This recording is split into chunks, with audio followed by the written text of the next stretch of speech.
My heart is so heavy right now.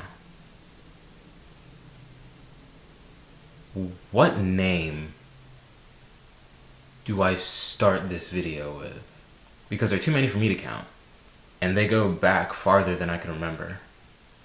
Trayvon Martin was a wake-up call for me 8 years ago. 2012, Sanford, less than 20 miles from my home.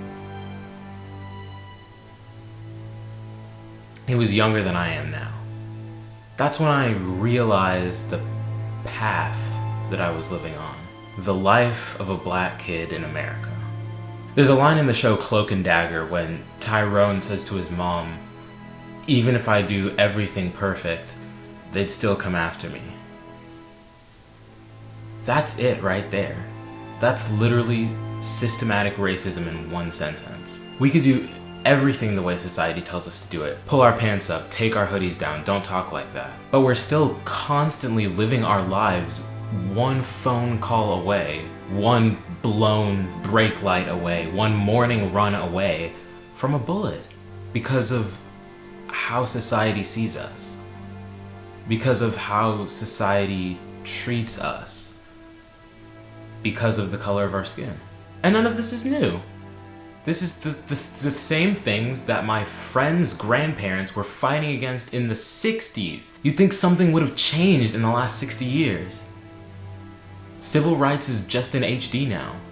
Do you know how much of a miracle it is that any one of us is still alive, made it past age 17? And you can say to yourself, "Oh no, I live in a good community. I live in a safe community. This will never happen to me." And you're wrong twice, because I promise you that Breonna Taylor, Botham Jean, Ahmaud Arbery, Christian Cooper, George Floyd, Tony McDade, Philando Castile, none of them knew it was going to happen to them.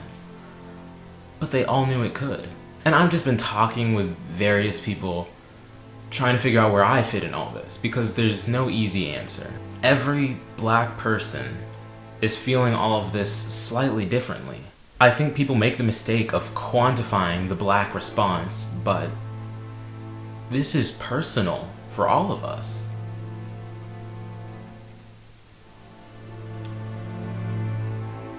I'm terrified right now.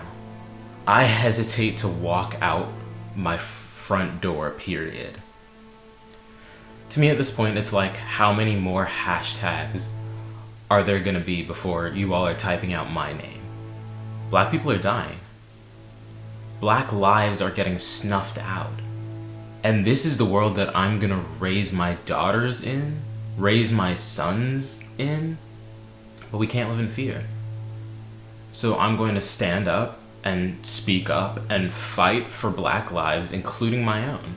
I'm gonna be unapologetically black, unapologetically me, and own my space. For all the black men and women that no longer have the chance, I will put my voice and my vote towards systematic governmental change until either racism is dead or I am. I am overjoyed to see the amount of non-black support for black people right now. I'm so appreciative of all my non-black friends right now having conversations with me and letting me know that they value my life. That's one thing that's changed for the better since the 1960s. And it gives me hope, and I will remember that, and I will be there for you the next time your identity is in danger. I want to change things. If you want to change things, check the link in my bio. It has a bunch of links where you can donate to the families of the victims and to the protesters, and read up on some of the victims that you might not have heard about. What I will beg you to do is just have conversations with us. Listen to us. If you don't understand why we feel the way that we feel right now, let us explain before breathing one breath about small businesses or innocent companies. Because this is 400-year-old anger, pain, and desperation that's rioting and looting in the streets right now. One of my favorite black national anthems tells us to sing a song full of the faith that the dark past has taught us. Sing a song full of the hope that the present has brought us. Facing the rising sun of our new day begun, let us march on till victory's won. I'm gonna march on. Are you gonna march with me?